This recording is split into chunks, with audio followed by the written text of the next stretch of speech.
All right, ladies and gentlemen, this is the big one.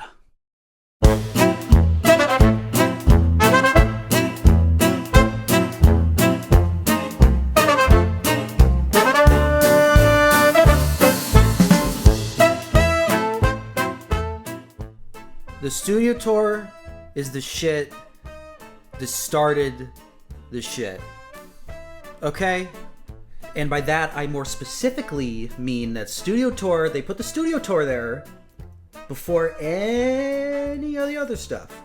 There was no rides but just the studio tour at Universal Hollywood. In fact, the studio tour, as we know it now, opened in 1964, and the second ride, E.T., didn't even open until 1991. It was just this. Well, okay, they had stunt shows and, like, restaurants, but, like, first ride after the studio tour was 1991. And before I get too deep into it, I want to say big thanks to the folks at thestudiotour.com. Incredible website, tons of info, and most of this video is going to be sourced from that website, so go check it out. It's awesome. It's better than this video, I can tell you that much. Universal Hollywood is a pretty small park. It's a park that can be done in a day, almost no matter what. And the only reason I feel like it's not, like, insubstantial is because of the hour-long studio tour. Because the studio tour, like, I'll get to it, but the studio tour is like a bunch of rides in one. It's got Jaws, it's got Fast and Furious, if you want to count that. It's got the King Kong thing, and then there's parts where you're in actual studios.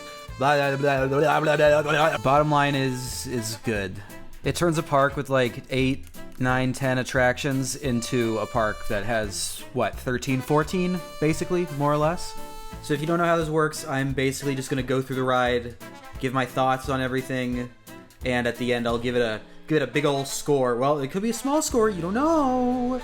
So yeah, I've done this tour a million times, and by a million I mean like 7, so I'm pretty familiar with it. You start out, you're going down this big-ass hill, and as you go down, there's a bunch of Universal posters around with the dates. It's like in chronological order.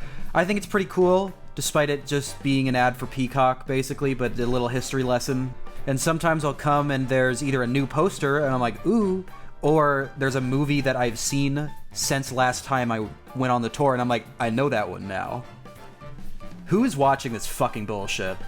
You go past all these sound stages. This is interesting because I don't know how much these really actually get used now. Like, I know some of them are used for, like, game shows, like The Voice and stuff, but I don't think a lot of them are used for filming. I mean, you can see right into those, and there's like 50 of them.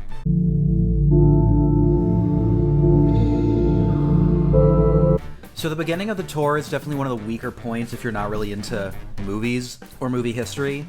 But you go past these bungalows or whatever, and they go, oh, that was Hitchcock's bungalow. And you go, oh, whoa. And then they just go, and that is Dwayne "The Rock" Johnson's bungalow. And you go past the big clock build, whatever it is, from Back to the Future, which is, it's really sick. And then we get to the first ride, like actual ride portion of the thing, which is this King Kong experience. And Peter Jackson's on the screen, he's going, yeah, I made Lord of the Rings and then I made a 3-hour King Kong movie with Jack Black, and this is more similar to the second one. And you're like, oh, fuck, okay. But no, this part is actually really impressive. I mean, the screens look pretty good. It's like, you know, you can see the top and bottom of the screen, but it's kind of understandable because this one is a little older. Like, if something opened in, like, 2015 or something, and you could, like, with the screen technology, it'd be a little weird and gross and bad and suck. So yeah, King Kong comes out, he's like... But he kills the absolute shit out of some T-Rexes. Look at this one, look at this one.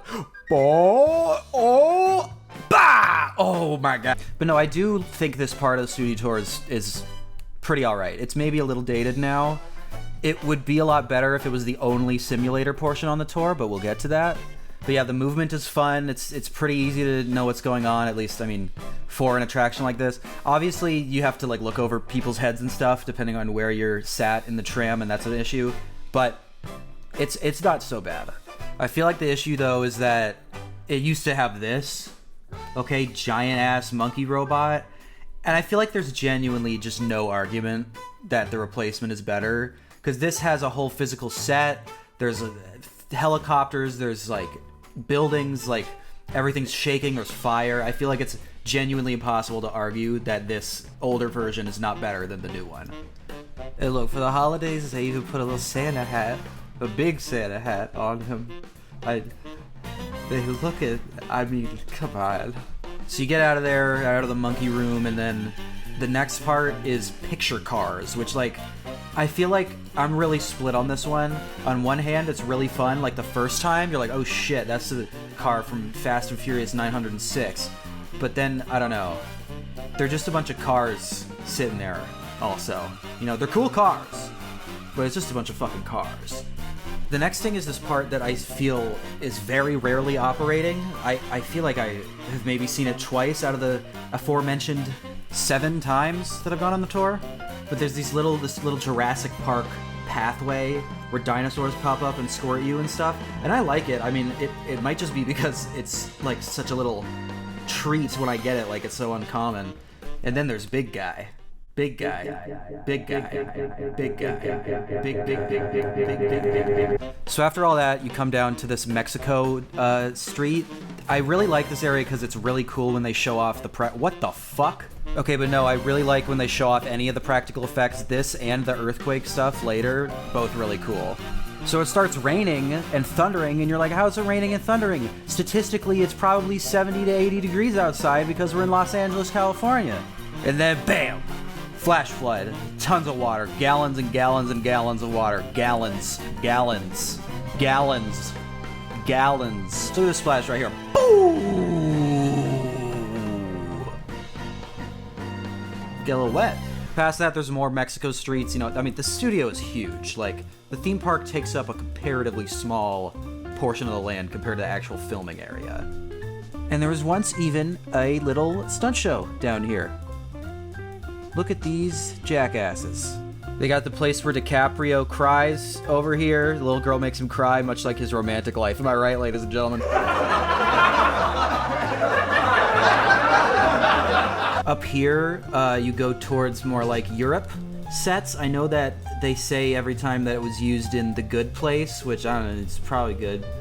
You watch that one? I haven't. It might be good. And if I have any European viewers, I want you all to thank your lucky stars and count your fingers and toes on you and all your children, because architecture does not look like this here. It is so depressing in the United States of America. It's all so fucking utilitarian. But then, this is my favorite part. You go into earthquake, the big one, which is funny because there's an actual anticipated earthquake called the Big One that will probably kill me and hundreds of thousands more at some point in the next 100 years or so. You pull into this fake subway station and the lights start flickering, everything starts shaking. It's very jarring. It's the movement is quite strong. And then you can remember I was talking about physical sets, and that's better for me. Look at this. Big truck fall down, all right? And it's a gasoline truck, so look, catch on fire, all right? Absolute, like that's what I'm talking about. You can feel a fire on your face. And then, if that wasn't enough vehicle action for you, we got the subway train comes in here at a blistering speed, as you can see, and it crashes. Big, scary, bam, wham. That's what I'm talking about. Metro Trans, I love those guys. And if you're sitting there like, 2 giant things happening is not enough for me, I need at least 3, well, hold your fucking horses, because the water's gonna come down in ridiculous amounts, and this is way better than the flash flood thing, because the flash flood, like, it's a lot of water. But I don't know if this is more water, technically, but it looks like it because of the environment, and it's going past all the turnstiles and stuff. Boom! It's brilliant.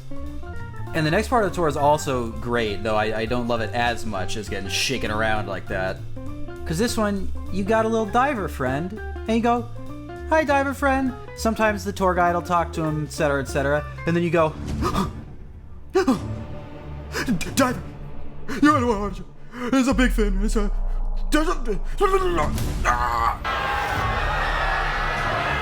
Oh, man, thank God that... thank God he got my friend, but... Thank God that's over, too. Oh my God! That's a big fucking shark. Oh my God! They train a shark. Yeah, I mean, this part is awesome. Any of the practical effects stuff is really great. I never got to ride the Jaws ride in Florida, So I'm glad this is here at least. And yeah, I didn't mention the giant ass explosion when I was doing my little bit right there. That shit, you feel that right on your face. Like, it's hot. And yeah, there's no actual connection to the Jaws franchise. Like, it wasn't filmed here or anything. I mean, I guess that's pretty obvious if you've seen the movie, but I still like that this is here, even after, what, like 50 years since the movie came out? I feel like if they ever take this portion out, that's when we know the studio tour is really in trouble, because this is like, it's in the same realm of the King Kong thing, where it's like, that's part of the studio tour, okay? That's part of it. You shouldn't have got rid of the King Kong thing, but let us keep our shark. Let's keep a silly shark, okay? I don't have that much to say about this next bit. There's houses from like Desperate Housewives and shit, I think. I hope I don't get that wrong, because someone's gonna click and get really mad. But there's a lot of times there's filming going on up here, especially in this little curve up here, that light blue house. I mean, they basically just got a whole damn ass neighborhood down here that's just for filming. I think most of them are not actual houses on the inside, but I think some of them are too. I don't know. It's cool stuff, but this isn't like this isn't a reason I get on the tour. But the next part is, because they got the whole fucking, well, okay, normally that construction shit isn't there, but they got the whole Bates Motel, like the actual Bates Motel.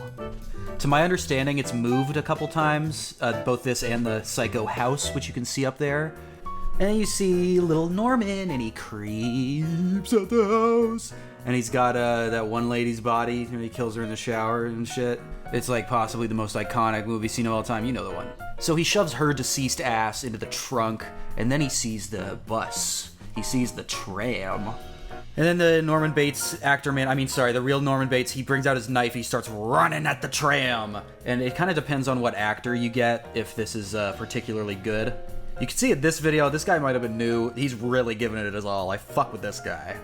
So yeah, after you've been scared shitless, presumably, you go past the Psycho house and into the War of the Worlds fucking big scene. And this is really funny. So I've never seen this movie. All I know is that it's like considered one of Spielberg's like worst, or maybe not worst, but like it's not upper tier Spielberg.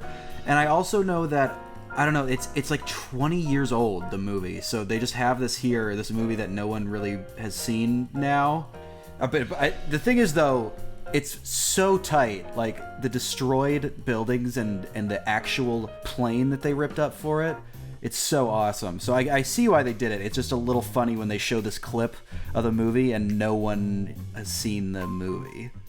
Because, like, Jaws and King Kong, those are cultural mainstays. Even if the King Kong movie that it's specifically about isn't a cultural mainstay, like, everyone knows what King Kong is. And then Fast and the Furious and Nope, those are both recent movies, or at least recently successful franchises. So this one just kind of sticks out like a sore thumb to me. Not even like as a bad thing at all. It's just interesting. But I get why they did it. I mean, the set is so cool. So guys, while I was recording this video, they decided to get rid of the Nope thing. So this is what I thought about it, but it's gone. Sorry, you can't go on it anymore. You guys ever seen that movie Nope? Jordan Peele Nope has got the big CD. Now, I thought for a while, maybe foolishly, that they actually did film the Jupiter's Claim stuff on the backlot. They did not. And in hindsight, it doesn't make that much sense, because there's a giant stadium at the end that obviously there's not room for on the backlot. There's kind of just a facade of it here. It's a cool little area, and, you know, it's cool to see these sets built, like, for real, but there's a little video of Jordan Peele talking. He does not want to be doing the damn video. He hates being there. That's a mad miracle. You're about to find out. You're about to find out. But it's a cool little bit. You know, they play some spooky audio. I think the main thing is just, like, there's no UFO. I mean, not that they could do a UFO, but, like, you want to see the CD. But then, here it comes.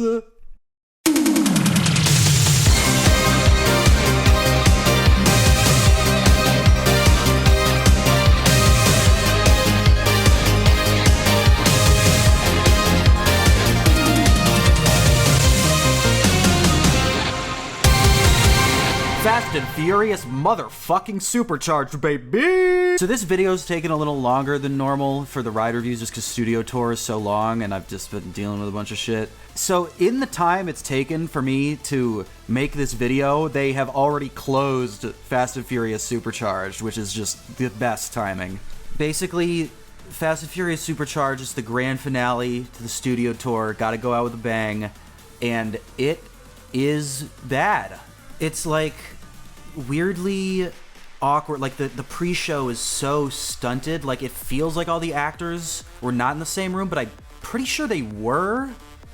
And they're just weird. I might be a little biased though. I feel like I can see maybe for a Studio Tour thing, it's not so bad. It's not good. But as a part of the Studio Tour, it's not so bad. However, the first time I experienced this was as its own separate ride in Orlando, and I had no idea about anything going into it. So I was like expecting something that went fast, and instead, I was made furious. So okay, I'm gonna do a real thorough breakdown on this one. You roll up to this dancing, Jesus Christ. All the non-union actors are partying, and then fucking FBI man comes in. He says, "Get the heck out of here, you dancers." Basically, the idea is that there's little video screens that say it. There's a FBI witness on your bus, and you're going to go hide with the Fast and Furious crew. Now, I could be getting details wrong. I'm not a perfect person, contrary to popular belief. But I'm confused as to why, if the FBI witness is on the tram and Roman, the Fast and Furious crew, is helping the tram, why is the FBI agent, who presumably also wants the witness safe, pointing a gun at Roman? I'm not following on that piece. Also, again, I could be missing part of the continuity, but Hobbs is an FBI agent, that's The Rock here, and he's threatening the other FBI agent. So I'm completely lost, honestly, already. And this is coming from someone that not only enjoys the Fast and Furious movies, but I've been on this ride multiple times. Like, a lot of times. I live right near it. So, like, why am I confused? I'm the last person that should be confused, but I'm lost already. So The Rock makes the FBI agent fuck off, and then they're like, okay, remember, everybody, keep your cell phones quiet. But Roman didn't turn his cell phone off, and they hear gunfire, and they're like, oh, damn. And Vin Diesel goes, Driver, move that vehicle! So you pull forward in between the two most blurry 3D screens that have ever been conceived by man. Luke Evans comes in, he goes, hey, you move it, or we're gonna catch you on fire. And this part is just really unpleasantly loud. Like, I don't know, the volume seems so much more than on any other ride, really.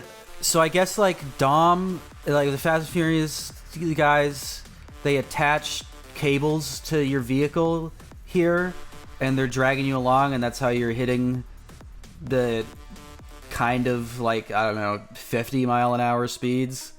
Like the not particularly fast speeds. So at this point, it's pretty much anyone's guess as to what's going on. I mean, there's like car shit going on. Letty's jumping on the damn, I don't know, what is that, a crane? An excavator? I don't know what you call that.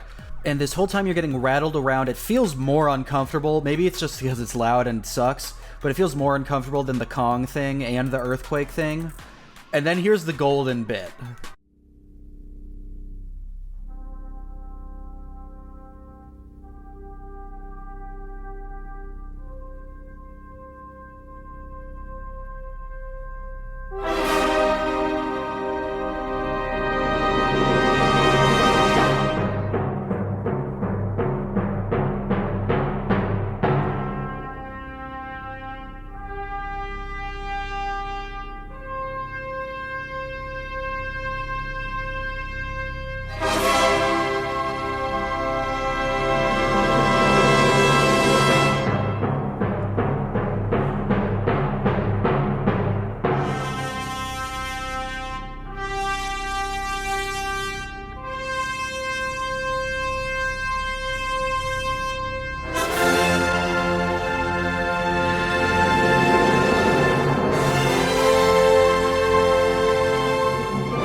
That is not the size of a helicopter. So yeah, inexplicably, Vin Diesel jumps out of the car onto a helicopter, and he is about the same size as the fucking helicopter. This moment has been talked about a lot because, like, how and why did this make the final product? It's kind of like a microcosm of the problems with this ride slash section.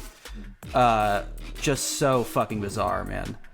But yeah, there's really not that much to this whole thing. You're kind of just like on the road and shit is happening that's around you very loudly. And, you know, Vin Diesel's on the damn helicopter. And then you like do a jump over a ramp, and that's the end. And it sucks. It sucks really bad. So yeah, of course they got rid of this and the Nope thing about 2 weeks ago as I record this. I've been making this video for fucking forever. And they're potentially going to add like actual park expansion there, not just studio tour stuff, which that's very exciting. We'll have to wait and see, but good riddance. And hopefully they replace it in Florida too soon.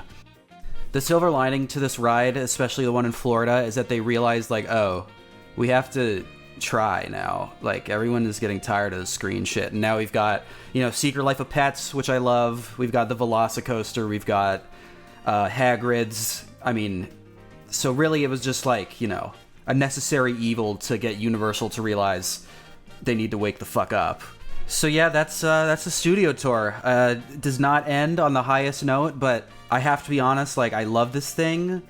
It's just got, like, I don't know, it's in a weird spot right now. Like, they've taken out some of the practical stuff for screen stuff, and I think they're hopefully going to lean in the other direction. They might be adding another thing to tap off the end. I've heard rumors that it was going to be Wicked, which I'm not, like, a Wicked fan or anything, but, you know, I get it. It's popular. It could be cool, but just I really hope it's not some screen thing. If they do Wicked, I want the Witch animatronic, like Great Movie Ride. If that's all I want. If it's all screens then one Witch animatronic, I will be a happy camper. Before they removed Fast and Furious and Nope, I would have given it a 7.5 out of 10, but I decided to give it an 8 out of 10 with Fast and Furious gone. And Nope, you know, it added to it, but it didn't add that much. But if you made it this far in the video, thank you genuinely so much. I appreciate you. I want to keep making these videos. I have a lot of fun doing them, and this hiatus has not been, you know, it wasn't intended for it to take this long, but I guess I knew it kind of would if I was going to do a video on an hour-long ride. But yeah, go ahead and bang this shit with a like if you liked it. Hit it with a comment. That's especially, I love reading the comments and replying to you guys. Hit them with the fucking, hit a subscribe if you really liked it. And if you hit the dislike button, I will get your location sent to me. I have a Chrome extension and it'll send me your street address, your IP address, your mother's name, etc., etc. And yeah, listen, the shark is pretty scary, but it's not as scary as the pretzel loop on fucking Tetsu!